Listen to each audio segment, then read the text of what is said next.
good. Cameras on you to start when you need. Today's episode of The Sash is brought to you by Swish, personalised videos from your favourite Essendon players. Now, in only a few weeks' time, Mother's Day is coming. Jesse, do you reckon Mummy Dearest would love a video from a handsome young Nate Caddy or maybe an Archie Perkins? Who's her man, do you reckon?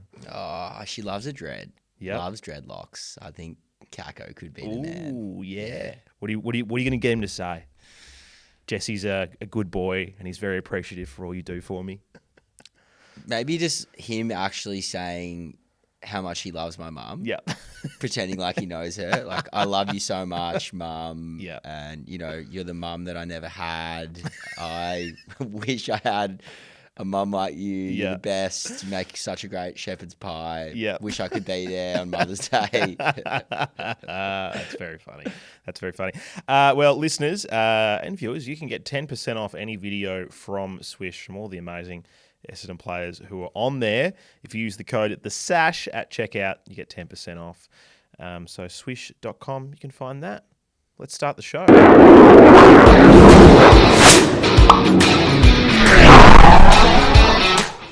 The Dons gather once more and they brush past the Demons. This is The Sash, definitely not the official podcast of the Essendon Football Club. I am your host, Rob, here with you for the Monday review show, coming to you from Backchat Studios here in Melbourne. And joining me is Jesse. Hello, mate. Hello. Good to be in the studio. First Bit time. warm in here. It's hot.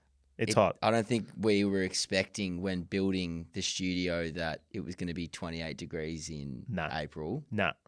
But it could be the heat or it could be the fire from Adelaide that has come back off the plane with the Dons players and has got me feeling real good about myself. Yeah, there was definitely a bit of heat there from the Dons on the weekend. What did you like the most about it? Because it's one of those games where I really struggled to do many bads. That I was like, oh, this thing was good, this thing was good, this thing was good. It was a very enjoyable evening, all in all. What did you like about it?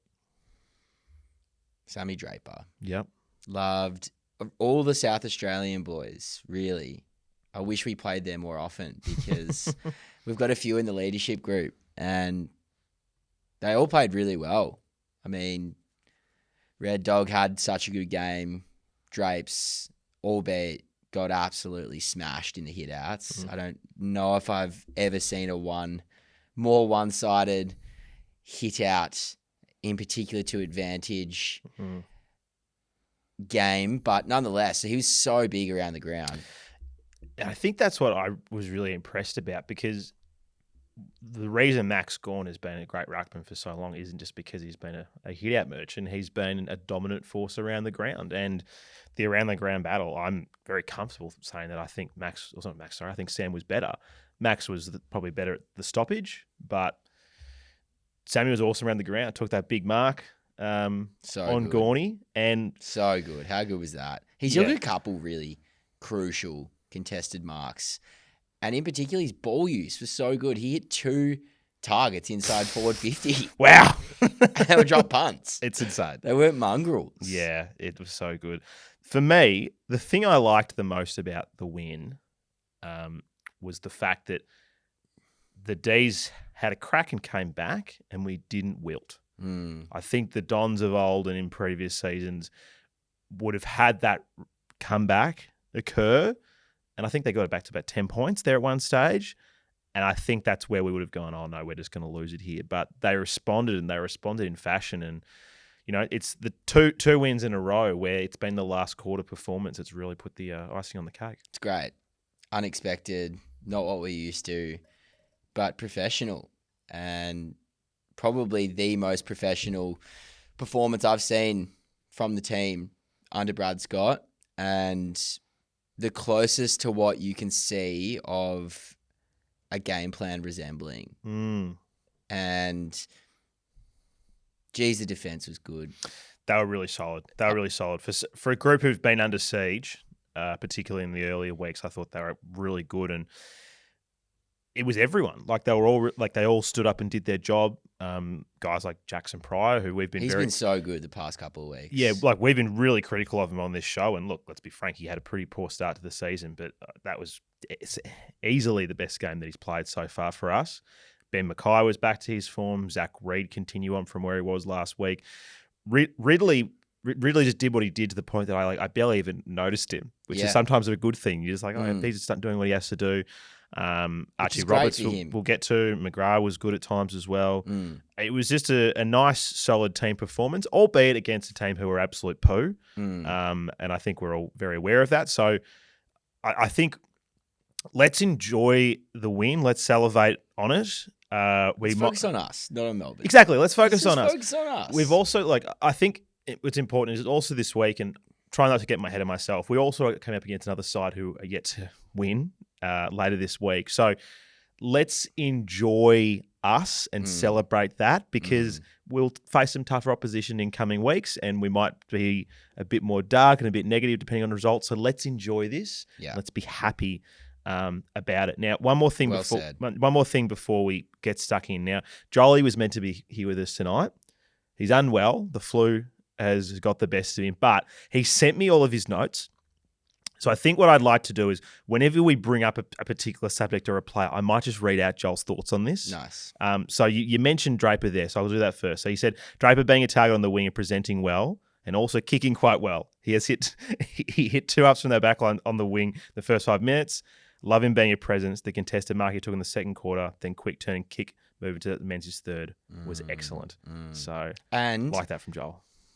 That little hand to the footy when he stood the mark and the player tried going around him and he did something, whether it was a handball, it was right on the wing. Windsor, yeah. And he just tapped the ball back in front, won the ball, kicked inside forward 50. He turned a very young but classy wingman inside out, which is insane to see a big ruckman doing that. And we'll obviously talk about Nick Bryan a bit later on, but in a game where he had to stand up to be the number one and shoulder that burden, he was very, very good. It was very, very good.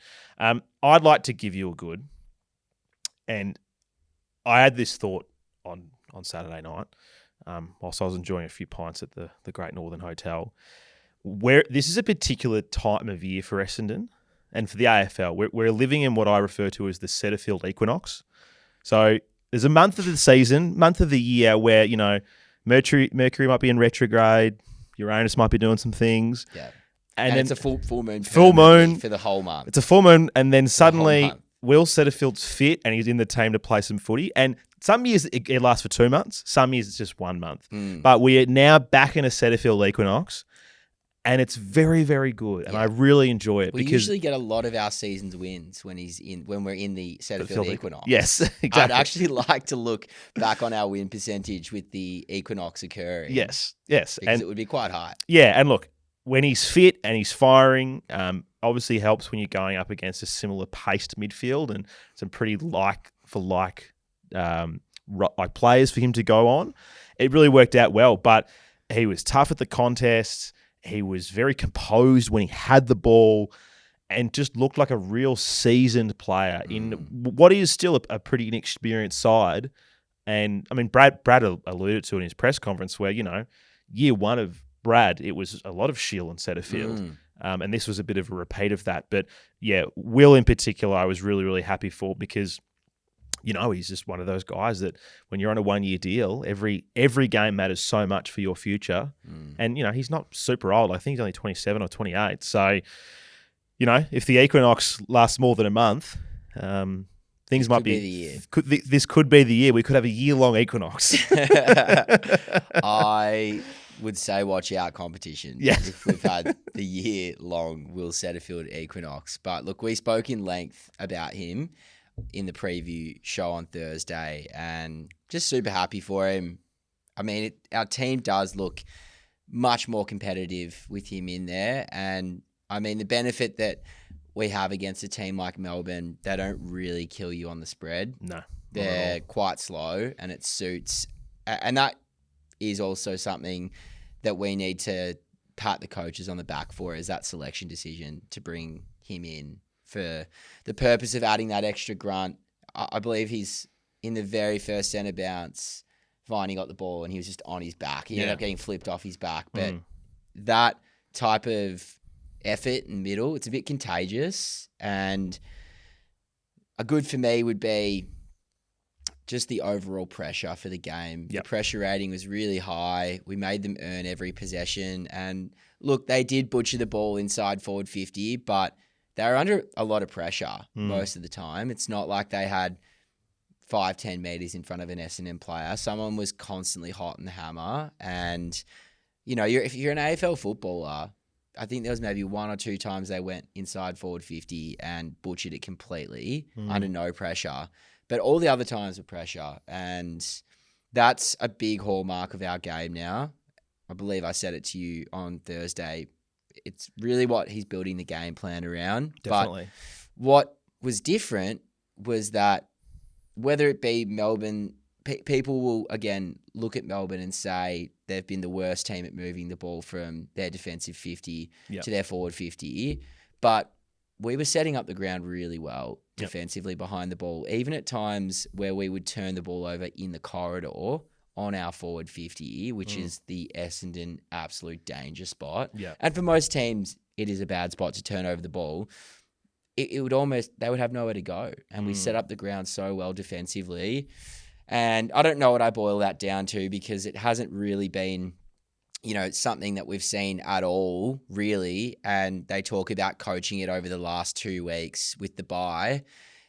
It's probably a combination of that and Melbourne's forwards not working that hard off the ball or having the level of experience or craft, but I'll take it. Yeah. It looked good. Yeah, they are definitely slow and lazy. I think that's fair to say. The first 5 minutes of the game, I meant to speak about this off the top.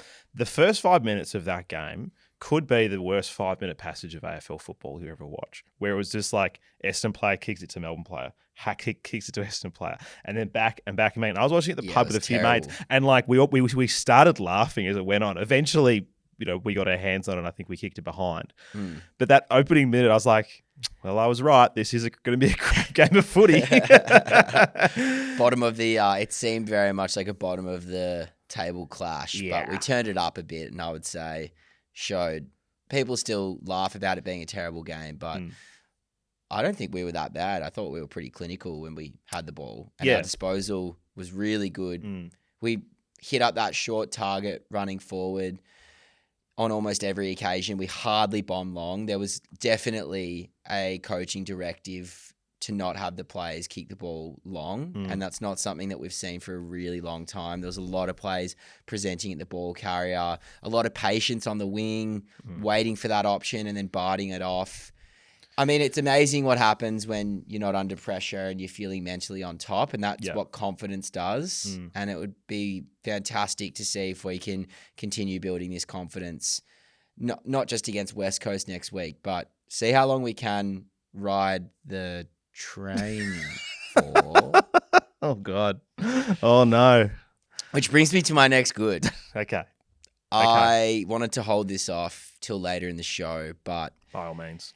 The good is that the commission has tabled a meeting after the win over the weekend, and it's very preliminary. It's very preliminary. Okay. I mean, we're going to have to scrape a lot of funding together. It's a budget meeting, yeah. Yeah, we're really looking at, crowdsourcing and finding ways that we can put some cash together to get the train back on the tracks, because the derailing last year was quite emotionally taxing on a lot of the stakeholders and catastrophic, some would say. And a lot of the investors that still have some money in the game are very reluctant. So we've got to, if any of you guys know any people, that could potentially crowdsource some money to add toward the cause, the train could be rolling a little bit later this year again. Yeah, yeah.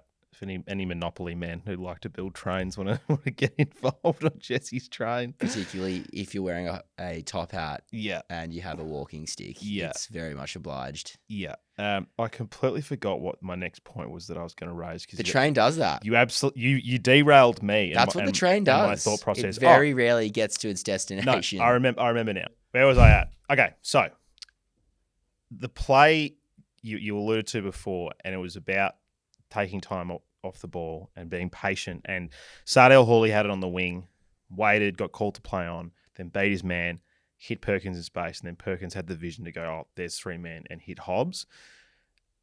Really, really good kick. And then obviously Hobbs marked it and went back and we scored.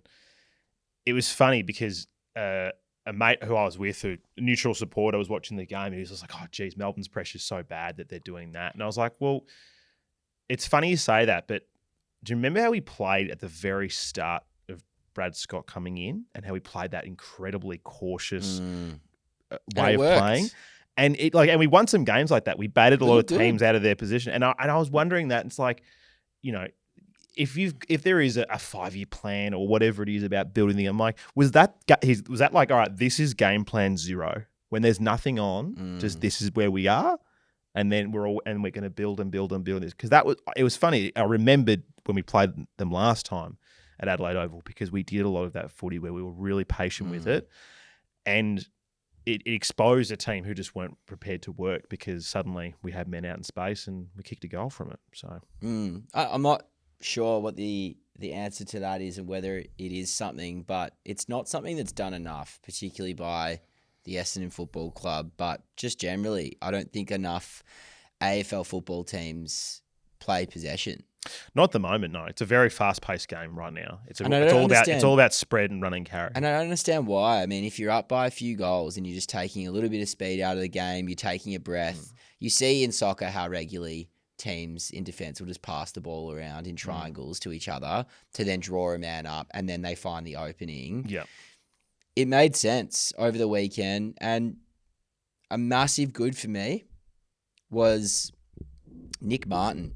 Nick Martin was the architect in so many of those circumstances in that last quarter, to get the ball at half back, take his time to look forward, and he just looked back and just hit that 45-degree kick back into the defence, which is great. Yep. I mean, there was a lot. I saw so much leadership from him in that game. It's probably the most I've ever seen Marto look like he was an architect in dictating the strategy and just put himself where he needed to be late in the game. It was almost Langers-esque, I would say, with how he played that last 5 or 10 minutes, rolling to half back and just being the man to decide, all right, we're going to slow it down here. And, he didn't have a standout game, but he was good. He's still really good. I mean, you can't complain. What did he have? Low 20s and a goal. Stole a goal from Stephen May. Yeah. Which was great. You take it. Which we love. Yeah. No, he was very solid. I think there's a small forward who proved a lot of people wrong. Again, albeit against a very, very poor opposition. But this is my man. Jai from Menzies, back in the day. My guy. Menz really proved his selection again this week, not only for the fact that he was able to be clinical and kick 4 goals, but his pressure was also really good as well. Laid some really big tackles high up the ground. So good. And looks like a completely different player. Yeah, because do you remember how early on there was that thing, was like, Menz, he would always just kick 1 or 2 goals and then that was kind of it. But this was something else on top of that. A little bit of luck went his way with a few balls bouncing in the right direction, but did well, set that one up for Gresham. He was clean. Awesome game from him. And he's not usually very clean. No, exactly. And that's what was really exciting to see, is how clean he was, particularly overhead with his marking. He gets himself into the right spots regularly, Menz, which is always been the jive, because he puts himself in the right area and then he fumbles. Yep. And the ball will go out or he'll turn it over. But that's not necessarily something that we saw all that often in his first year. In his first year, he was getting himself into good spots, but he was a typical 18-year-old who still was in and out of the game. But whenever he was involved, he was doing something good in the forward 50, putting pressure on, creating or scoring, and had massive second-year blues last year. I don't think there's probably worse second-year blues that you can find, to the point where we were all calling for him to, well, not all people. Was his second year? I feel like he's been around longer than that. I want to imagine. Second year, it was last year. This is his third year at the club. Really? How old? So he's 22, and let's have a look. No. He's played. This is his 4th year. I don't know if he played a single game. He played 2 years. He played 2 games in 2022, one of which he was a sub. Yep. And then 2023 at 21, and then last season he had 14, and this is his 4th season. So this is his 4th. Yeah. Yeah, so that makes a bit more sense then. So it was 2 pretty down years for men's then. First year was good, and then second year was second year being last year was very down on form. Right, okay. Yep, I understand what you're saying. Yeah. I understand what you're saying. But yes, the year that was technically his second year that we're calling his first year because he played a lot of footy was a good year. Yes, I understand what you're saying. Yes, that's where my brain is at, whether it's right or wrong. Jesse math, everyone. No wonder we can't get the train back on the tracks. The math doesn't make sense. I'm the conductor. The math I'm not the mathematician You're not or the engineer. Luckily there's an engineer because G would be struggling if... But he was great. He was really good. He was so good. And what a dimension that adds to our forward line. If we can get him back even to kicking 2 goals a game, makes a big difference to the team. Yeah, totally. Oh, God, there's so many players to talk about. I'd like to talk about Sam Durham. God, he's hot. Yeah, I was thinking about, like, you think about where Essendon is right now and what Essendon's character traits are. When we're playing our way, like we're not getting thrashed, what's Essendon's character traits? And I think our character traits are very similar to Sam Durham in that it's a lot of effort, a lot of aggression, can be pretty clumsy at times, not a lot of polish.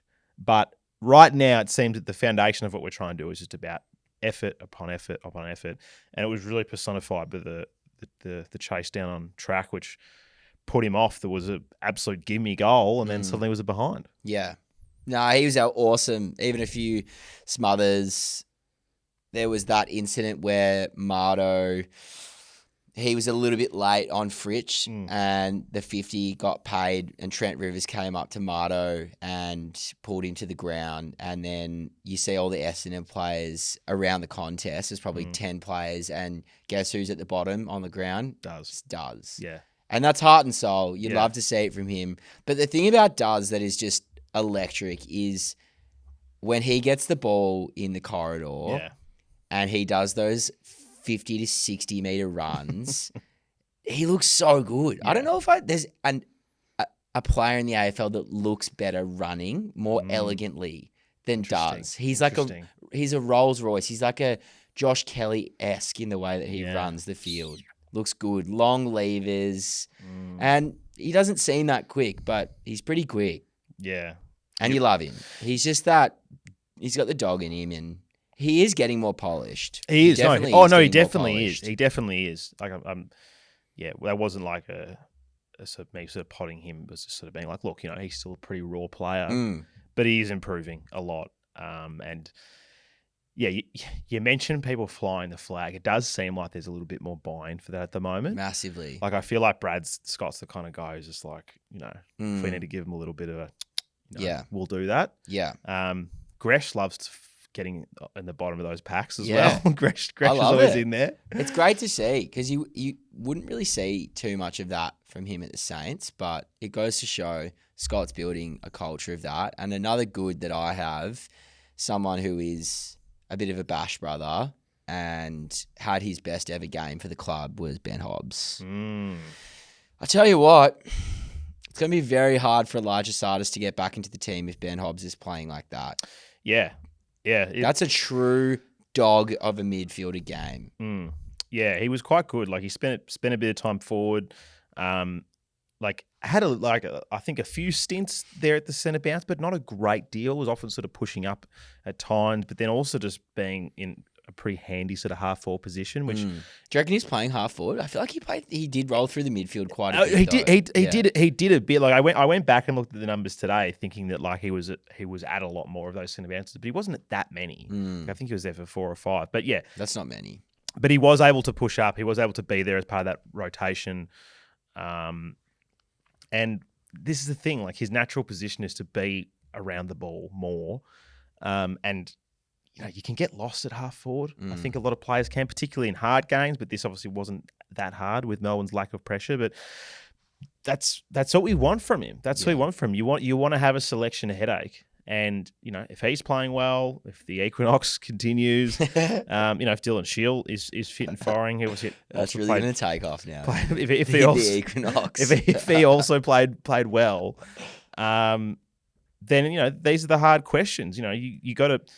Good teams have players in the VFL who are too good for the VFL and can't get in the team. That's what you want to have. You want to have that pressure. But yeah, no, look, he was really, really, really great. And I was happy for him because he took his opportunities, particularly in front of goal, which I think is a nice little strength that he's got to his game, which is probably why they're comfortable having him more half forward-ish. Well, he really should have kicked 3 in the end. I mean, the first one that he had was so close. There's the late curver on it. But how many ground balls did he win? I mean, at almost every contest, he beat some of the best contested ball winners, ground ball get winners in the AFL consistently over the weekend. Ground ball gets. Zach Merritt, 12. I mean, that's huge. Zach, I mean, Zach's so good every week that we don't have to speak about him because it's just accepted that he was probably the best on ground. Yeah, he was best on ground. Oh, no question. No question. Clayton Oliver, 9. Petraka, 8. Ben Hobbs, 8. So there you go. Pretty huge. He was at the bottom of so many packs, and that makes a big difference. He filled that Caldwell role quite well, and again, it's going to be you're going unchanged other than Nick Bryan this week. I think so. Yeah. So I guess let's speak about it now. I guess this is the bad to come out of the game is that sadly Nick Bryan's done his ACL. That's him done for the year. Yeah,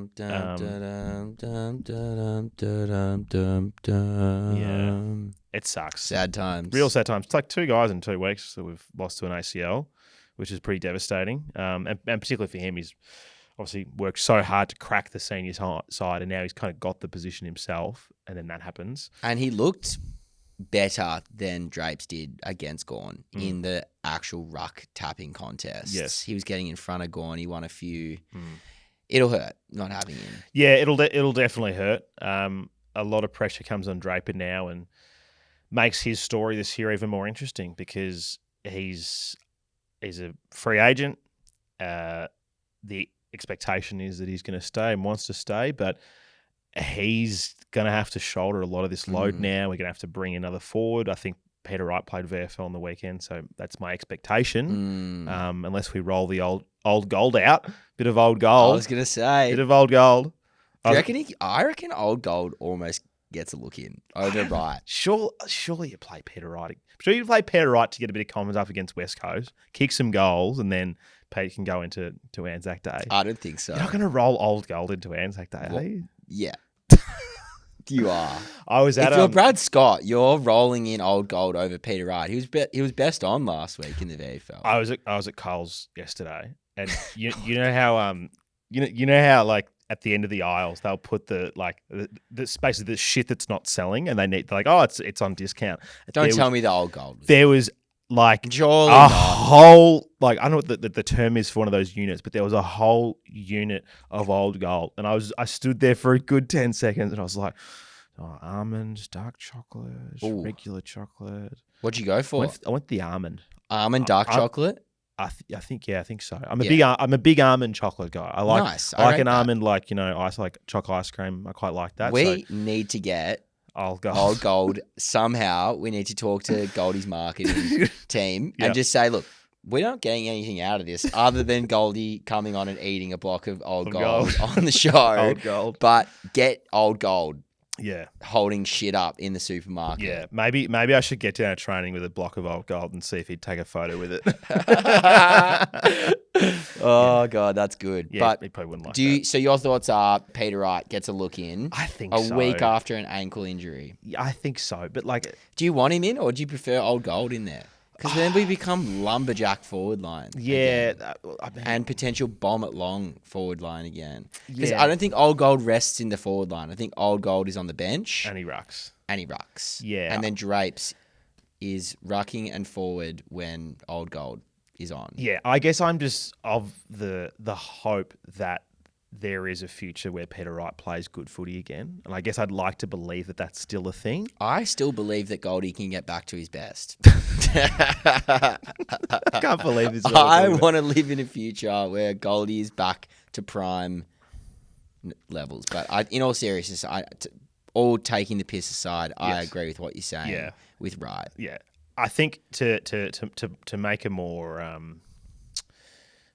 long-term view, I think the other benefit for playing Peter Wright is that if it comes to the end of the season and we might be looking to move him on in the market. Oh, we're talking Will Setterfield Equinox vibes. Yeah, well, I think if he's playing and you can show that he's playing well, he has value. Yeah. And I don't when he was fit and they chose to play 2 ruckmen over him with Draits being a ruck forward, I think that's telling that the club don't think he's part of that plan. He can obviously prove everyone wrong and play so well that they can't, but I would think that there's a conversation that happens, in a room somewhere in the hangar with Scott and the football department and Matt Rosa and whoever else, and they say, well, look, what do we get out of Old Gold? Maybe a win against West Coast. What do we get out of playing Peter Wright? Well, he kicks goals, and suddenly there's other clubs around the comp, a Melbourne, for example, who need the key forward or whoever it may be, who go, hey, there's a guy we value. So there's a bit more there. So I think that's another reason why he'd get played. Well, he's got to pick. He's got to kick at least 40 goals this year for anyone to want to go near him, I reckon. I mean, if he kicks 40 goals, I think he commands a good offer. But, if he kicks 20 to 30, depending on how many games he plays, he could just be a merry-go-round ruck situation. We got him for a 4th rounder. Yeah. I think, if we're drafting well, supposedly, then a 4th round is pretty handy. And look, and we've also got some NGA talents coming through, and if we need to spend picks, then that's points you get from a pick. So anyway, we're digressing off this review, but yes, I do think Peter should play. Archie Roberts, Rising Star nomination. How good? Get up, son. You got robbed last week. How bloody good? Yeah, it's funny. I actually thought he played a better game last week, but I'm rapt to see that he got it. Also stoked to hear that his club nickname is the Enforcer. I love that. Yeah, I actually love that, and also how weird and awkward Dylan Shield is. Come on, man. You're 30 years old, and surely you have a bit more swagger and confidence about you, but he's sort of bumbling over his words. And I thought it was nice. It was nice. I thought he was really... It's not to say that it wasn't nice. I think you could tell he was happy for him. He doesn't have that aura. He doesn't have that presence, but I think that's probably why he's not a captain. Yeah. Yeah. Good point. Yeah. But the Enforcer could be a captain. The Enforcer. One day. He's got leadership written all over him. Do you know what? It's funny. One of my favourite moments from his game wasn't actually him. It was him. He lost a contest. Was it when he tackled the guy near the goal square and stopped the goal? No, it was he lost a contest because he beat him in a mark. Oh, and he was smacked so visibly upset, and I was like, "That's what you want. Yeah, that's desire. And that's a hunger. defender. Well, it's desire and hunger. There are discussions about.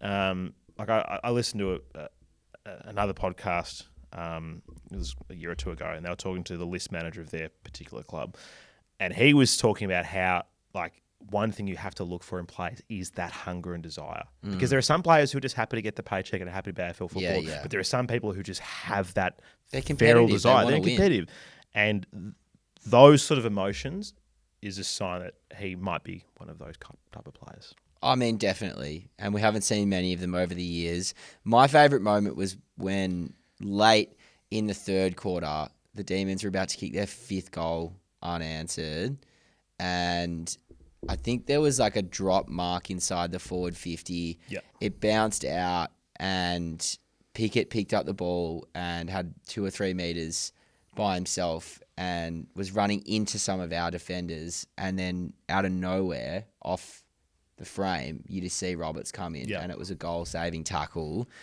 And you could see how much it meant to him not to allow the team to concede another goal, but as well, he didn't want his direct man, Pickett, to score another goal. Yeah. And it's well-deserved.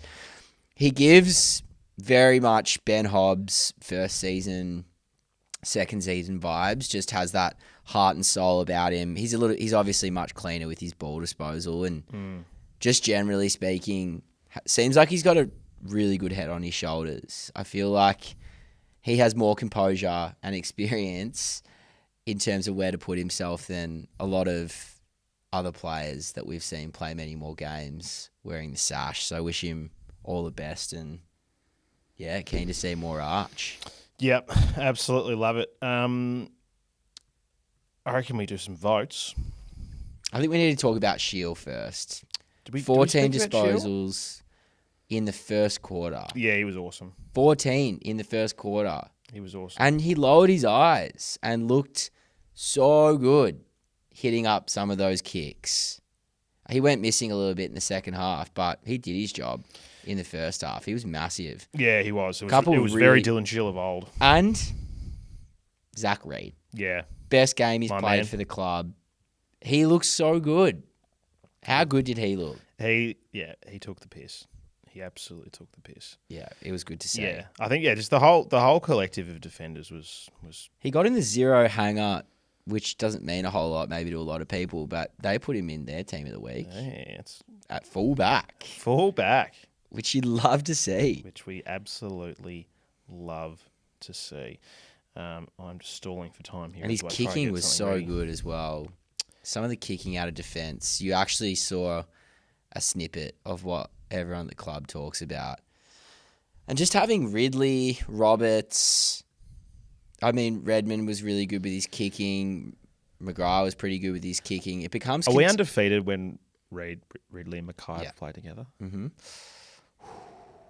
Someone's going to get injured. Someone's getting injured. If they stay fit, it is Touch wood. a very good reason or argument to put forward to the commission. For a new carriage. Yeah. The lunch carriage. Let's do some votes. Sash Fan Player of the Year Award brought to you by Waxit Car Care. Find the best car care products at waxit.com.au. You can use the link in the episode description for 10% off. All right, let's get into the votes, Jesse. We'll go from 1 to 5, I reckon. 1 being the least. The fifth best. Least Yep. best good. Yes. Yep, the least best good. Least best good. Yes. Good maths. Apologies. Archie Roberts came 6th, didn't get a vote. Ooh. Yeah, so apologies. With 1 vote, we mentioned off the very top of the show, Big Sammy Draper got 1 vote. Nice. With 2 votes, you spoke of him there, but old Dylon, Dylan Shield, got 2 votes. Mm-hmm. With 3 votes, Goblin. Sammy Durham. Goblin also didn't get votes. 4 votes, Jai Menzies. Yep, fair. And no surprise, with 5 votes, because he gets them every week, Zachy Merritt. So I'll give you the total leaderboard. We've played 4 games now. 4 games? 5 games. 4 games. Zachy Merritt has 19 votes. So he's had 19 of a possible 20, Wow. which is kind of He's fucked. had a pretty insane start to the year. Yeah. It's been his best start, Yeah. I'd say. Jai Caldwell, 9 votes, but obviously won't play for a couple of weeks. Sammy Durham has 8. Dersma, 7. Jai Menzies, 4. Tommy Edwards, 3. Draper, 3. Gresh, 2. Shield, 2. Kako, Sardis, and Roberts all have 1 vote each. So there you go. Anyone you're surprised hasn't got a vote thus far? I mean, yeah, I was like you. I probably had Hobbs in my 5, but you look at the 5 the fans voted for. It's like it's kind of hard to knock any of those guys out. Like they're all. Sometimes these kind of wins, it's actually very hard to go who were the best. I would have ones. put Zach Reid in there as well. Yeah, I think Reedy was. I feel close. like Reid deserved it. It's very easy to look at your midfielders and your forwards when you win, but he was a rock back there. He Didn't was. make a single mistake with his possession, spoiled everything. Yeah. It was an elite game. So yeah, 6 Archie Roberts, 7th the Equinox, and 8 Zach Reid. There you go. 9 Ben Hobbs. Equinox. And then Nick Martin, Ben Mackay, Redmond, Dersman. We really need to McGrath. do more tops about this shit. Like a Will Setterfield Moonhead as the Equinox t-shirt would be so good. I don't think anyone would buy it. I would. Yeah, you would. I would, and I would hock it. We'd off sell to like people. we'd sell like 5 of them, I reckon. Anyway, let's take a break and we'll come back with some hot takes. Before we do, next week, I just wouldn't mind the fans, if you do any hot takes, just tell us if you would get an Equinox tee. Okay, that's what we want to know. Will you or will you not get an Equinox t-shirt? All right, we'll be back after this. This halftime break is brought to you by the Ticket Merchant for the 2025 AFL season. Whether you're looking to tickets to Don's games, maybe you want to go to a concert, a comedy show, maybe you want to take the lovely wife out, Jessie, Ticket Merchant has you covered. Head to theticketmerchant.com.au and you can explore their massive range of tickets. Let's get back to the show.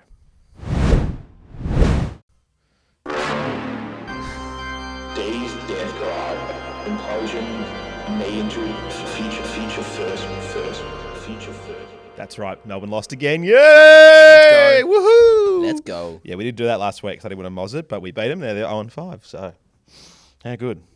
Hopefully we hear that same tune play another 17 times. Yeah, exactly.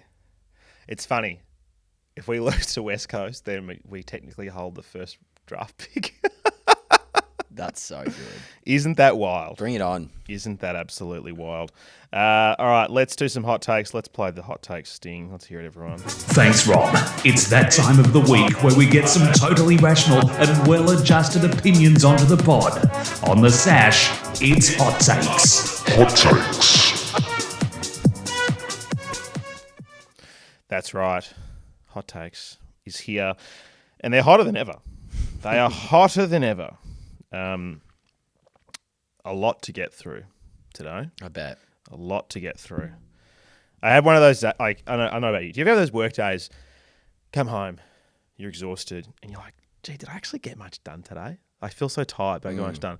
And do you know what I did? I listened to hot takes for most of the day. Oh, no wonder you were cooked. Yeah, no wonder I was cooked. I was just listening to people be like, oh, go Dons.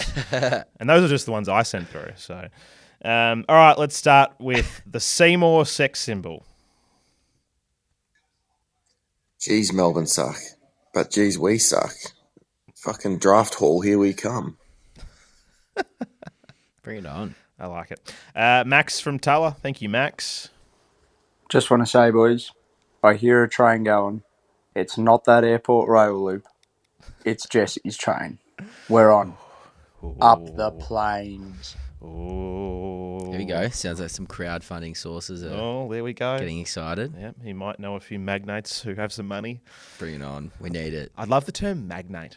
Mm. Just like there's people who are successful, then people who are magnates. Mm. Yeah, Okay. Can you help me to understand what that means? it's like Gina Riley is a mining magnate. Mm. That's like the She's term.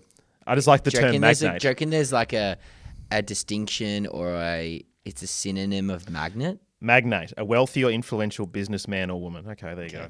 I just like the word magnate. Nice. I think it's a cool like word. it as well. It's Yeah. quite good. Anyway, this one's from Siggers. Thank you, Siggers. Do you guys remember when on like Fox Footy, Collingwood used to have like Magpie TV, and Eddie Maguire used to have all his boys, commentating the game. At times in that game, I don't know if it was just me, but it just felt like the commentary team was just Dees TV. Like it may as well have been in Dees TV. Like Gary Lyon leading the pack with all these blokes, and it just Dees. Even Nicky Del Santo on the boundary line. It was just all about Melbourne, how they can win. Like, they just wanted Melbourne to win the game. I don't know. It's extremely biased. Anyway, go Dons. There's a complaint. I watched it at a pub, so I didn't have very good audible comms, and I kind of skimmed the replay today. Can you add anything to that? I mean, I find it interesting how it is a natural inclination for us as supporters, particularly nuffs that listen to podcasts, to only want commentators to talk about your own team. And there's a big focus that you can have at times thinking, when are they going to talk about us?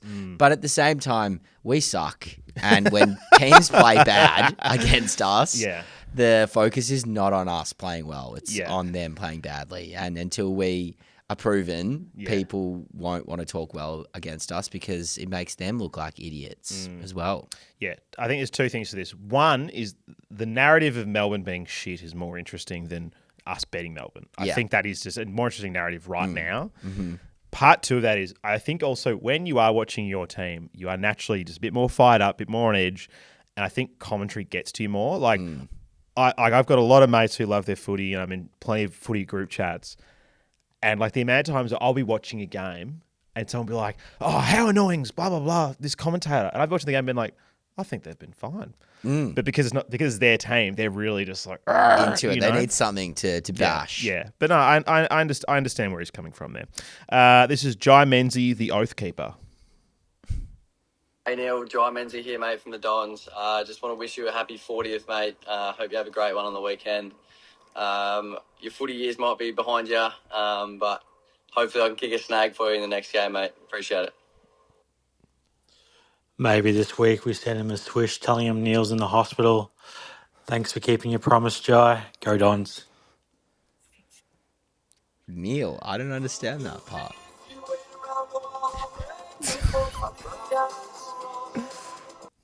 What? I don't know what that ending is. I'm confused by that. I don't know. Is it Neil Diamond? Who? I don't know. I don't know what that song was. I can't really make it out. Look, I love that he said he was going to kick a goal for you, and he did. I think that's really nice. That's boss. I think that's really nice. I mean, hopefully no one has to go to the hospital for him to play another good game. Yeah, but please. Anyway, but look, great of that person to send that through. Also, another free plug to the sponsor. Yeah, love that. Free plug. Do we have any musical renditions? Because it's dropped off a bit this year. There's a couple. Okay. There's a couple. Good. I like but it. I think you just let them come naturally. I don't want to force them on people. This is Cal Wright. This is his second take. He sent 2 through, but this is the second take. G'day, boys. Long time listener, first time sending in a hot take. Finally plucked up the courage. How fantastic was that? Team effort. Everyone played their part. Forward-line, midfield, backline. Fantastic to see. Now, look, I might be a little bit inebriated, but wait. Can you hear that? Jesse, start loading up that fucking train, mate. We're making September. Far out. Everyone's gone very early. Yeah, there's a lot of train chat these days. Lots of train chat. But 2 wins in a row gets the steam blowing. The coals start getting shoveled into the furnace, and the wheels just and it'll be a 3 and 2 start to move. 3 and 2 on Anzac Day, and then it all comes crashing down. Oh, that's when the funding gets absolutely released. Oh, if we beat the Pies on Anzac Day, we go 4 in a row. Lid's off. There's going to be a lot of train. Lid is hot off. takes. Lid is off. Next one's from Georgie. Thank you, Georgie. When it loads. Come on. Let's go, George. Come on, computer. Let's refresh this. We'll just imagine Georgie's hot take. Go the fucking Bombers. I'm at the London Tav with my boyfriend, who's a Dees fan. Ben Mackay wasn't terrible. Let's go. I'm going to say that again. Ben Mackay wasn't terrible. No Caldwell, no worries. Stepped up. Merritt, that's my captain. That's my skipper. Archie Roberts, rising star. Oh, rising star. Smokey, rising star. Nice. I don't want to say rising star, but I'm going to say rising star. Go the fucking Dons. 2 and 2. Fuck off, Goody. You're welcome, Dees fans. Fuck off, Goody. I'm going to say flag Dons. I'm not getting ahead of myself. Flag Dons, let's go. I completely forgot that ending was on there. I can verify by the time that this was sent through that was done well before the Rising Star nomination. So nice. She called it. Good on her. She called it. There's nothing I find more attractive than when a female hot takes and they just know what they're talking about. I'm like, you're the best. You're just that good for knowing this stuff. So, Georgie, well done. You nailed it. And I can't wait to see what you predict next. Yep. I mean, if Flag Dons is a good prediction. Bring that on. Yeah, I'm here for it. You'll have a front seat on the train. This one is from the Prophet Mick Ablett, and I've written rude next to it. So let's see what this one has. The only reason you would get rid of that selection, and in all due respect, I didn't think it had come that early, and I just think it's an absolute blunder by Essendon, and they're going to have their work cut out for them in this draft to get back in and Shut up, cunt.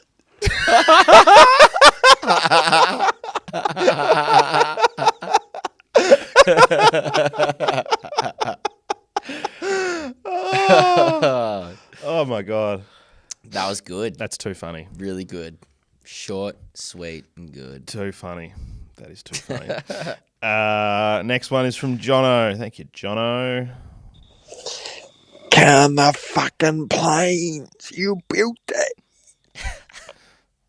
I like the short ones. Yeah, I really like. The I'm outside because I can't record this inside. Yeah. Because the family's sleeping, and I'm like yelling, but quiet yelling. Yeah, I'm going to the backyard and I'm just going to do a hot take. Yep. It's on some roaming red dog. Yeah, and we are fucking back, baby. 2-2. Eagles next week. Easy dub. Don't worry about that. And look at the Pies for Anzac Day, and I reckon we'll roll them too. Mate, we are fucking back, baby. Let's go. Fucking up the plains.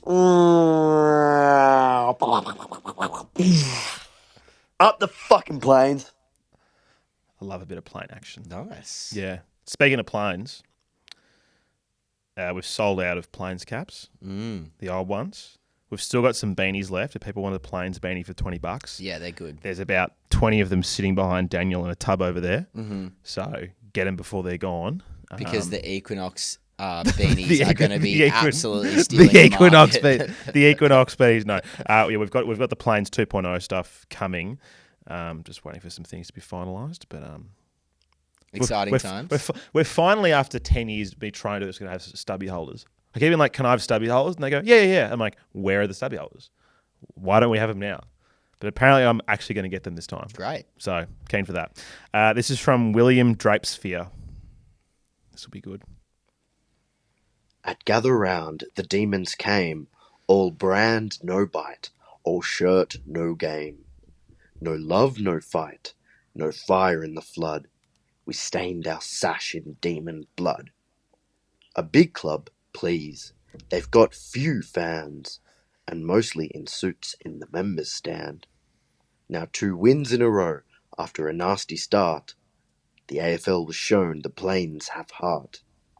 Zach Reed stood tall, unscarred, undimmed, while Melbourne's hope in shadows trimmed. They talk like kings, but shrink from war. Now pick one is ours to build our core. How good was that? Really liked it. That was elite. We've heard a lot of poems, and that it's was the first poem I've heard all year, and it was one of the best. That was very good. That was a very, very good poem. Love that. Let's fly through some next ones. This is from Broddles. Thank you, Broddles. Good fun game. No one really stood out other than, number 29, Jai match winning Mendy. Woo! Love that. Rory's in Scotland. Thank you, Rory. So, what do my man Jai Menzie and Buffy the Vampire Slayer have in common? What could it be? They both fucking love slaying demons. Yes! We're back. We're back, boys. Next up, Perth. Bit of an audition to try and impress a Mr. Reed who could potentially become available. So we need to go over there and smash the shit out of them and really put on a show. Hopefully everyone turns up hungry this week. Shame about Nick Bryan, but hopefully get a couple of boys back in time for that next game. Great win. Fucking great win. How good.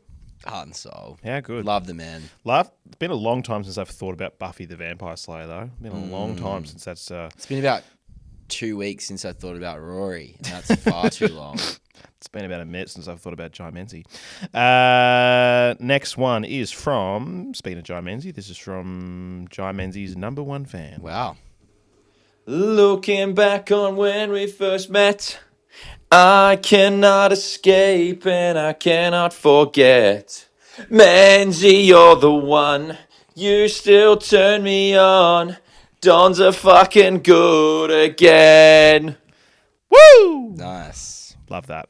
Love that. Well done. You asked me for a song, I delivered you a song.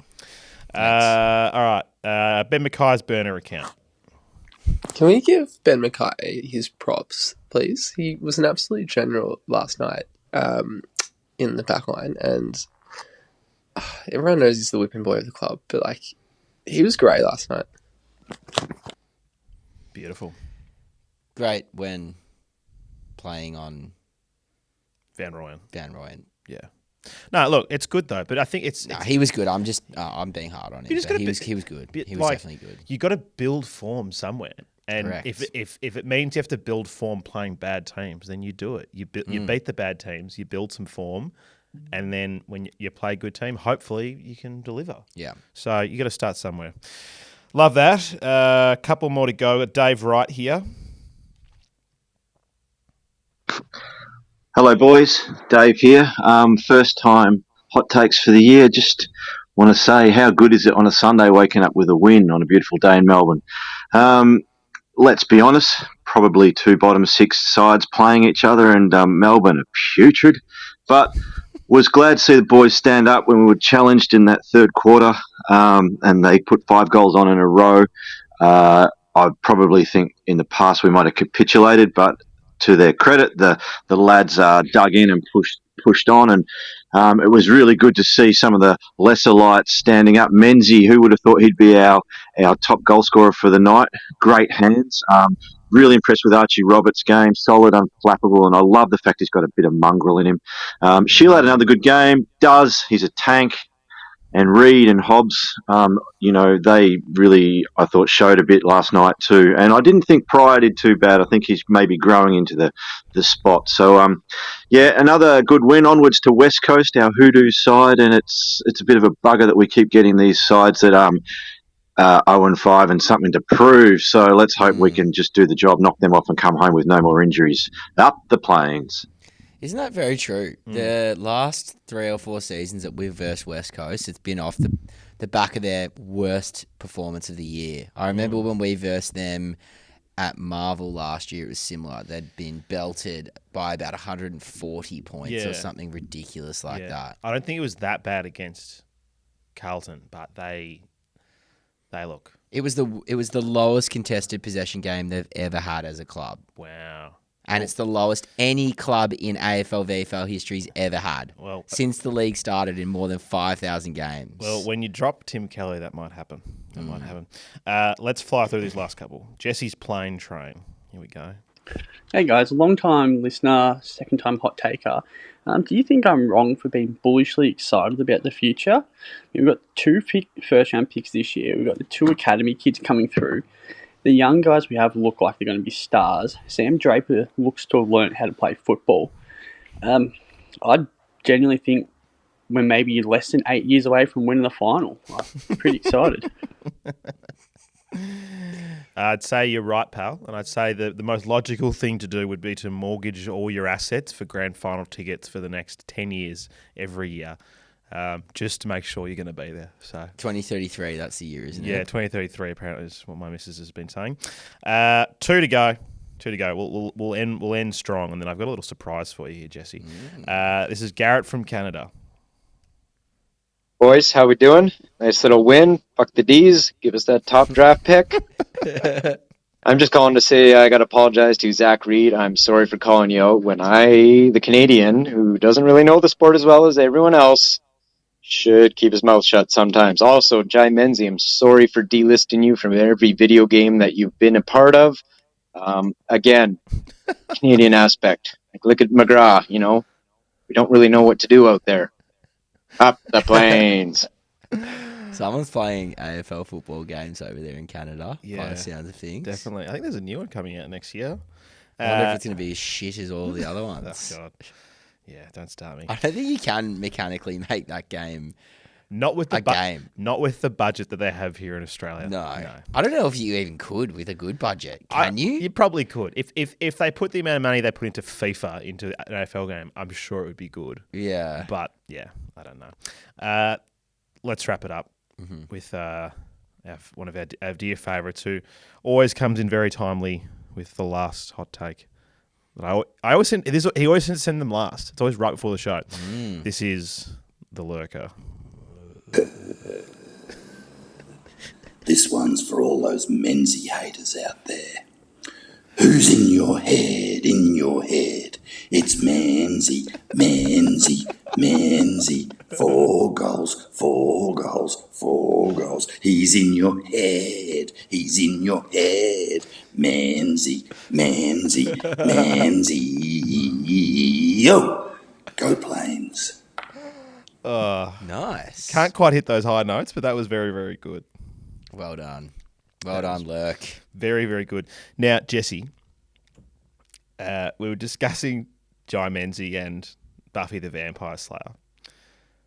So whilst we've been sitting at this conversation, I thought I would just go onto ChatGPT, upload a photo of Jai Menzie and said, can you make me an image of Jai Menzie that looks like Buffy the Vampire Slayer? Oh, no. Now, Dan, I need you to log the time so we can put this on the YouTube, but this is Jai Menzie the Vampire Slayer. So you can have a quick look at that. So what do you reckon? Oh, my God. It's pretty good. It's very good. Yeah, so it'll be on the YouTube. I'll put this up on the YouTube. We'll put this on the screen. So, yeah. Oh, my God. Look at that. Yeah, pretty That's good quality. so good. Yeah, there you go. I love that. Yep, there you go. Some bit of AI artwork for Loving everyone. the leather jacket on him. Yeah, I know. The haircut's interesting too. Anyway, Jesse, good fun. Good show. Mm-hmm. Good show. Always good. Quick turnaround. Game on Friday. Yeah. Are we Friday night? It's Friday night. It's like a 6 o'clock game because it's Good Friday. Yeah, So, that's right. Because it'll be North Carlton. Geez, that's I good think. though. Yeah. Good Friday. You've definitely stuck into a few cans at that point in time. Yeah, you're having your fish and chips and you're launching into a couple, and then, the good thing that's it. I'm getting old, but I'm actually like genuinely like the Thursday night game. It gets to like the last quarter, and I'm like, am I going to stay awake? Whereas a 6 o'clocker, like that's great. I'll be in bed by 9:30. Perfect. Yeah, happy Perfect. days. Happy days. Listeners, viewers, thank you very much for tuning in. We appreciate your support as always. If you want to continue to support the show, you can sign up to be a premium member of the show. It costs $5 a month. You get an extra show every single week, the Thursday preview show. You also get an ad-free experience. So if you're not inclined to listening to ads, then maybe paying the $5 a month is more your style. You also get access to the premium Discord, which is always a barrel ass, particularly on game day. That game day thread goes into absolute meltdown during the match. Tomorrow, I'll be doing an opposition preview with Dan Const from Backchat, who's a big WA aficionado over there. Him and I will be having a little chat tomorrow, and then I'm not sure if there might be a mailbag. Joel's sick, but we'll see how we go. There might be a mailbag this week, and then Thursday there'll be a premium preview. I don't even know who's on the preview, but I'll look at the roster and we'll figure that out. Jesse, final words from you? Final thoughts? Well, two. That is to not forget about hot taking your thoughts on the Equinox. Yep. And also, I wouldn't mind people sending through some variations, and I don't mind how bizarre you want to get with creating a bit of a finals train through ChatGPT. Okay. I wouldn't mind seeing some renders, and we can put together that proposal with some actual shots. You know, we haven't had many over the years to the board, so it'd be nice. Yep, some blueprints would be handy. But thanks everyone. Enjoy the win. Have a good week. Go Dons.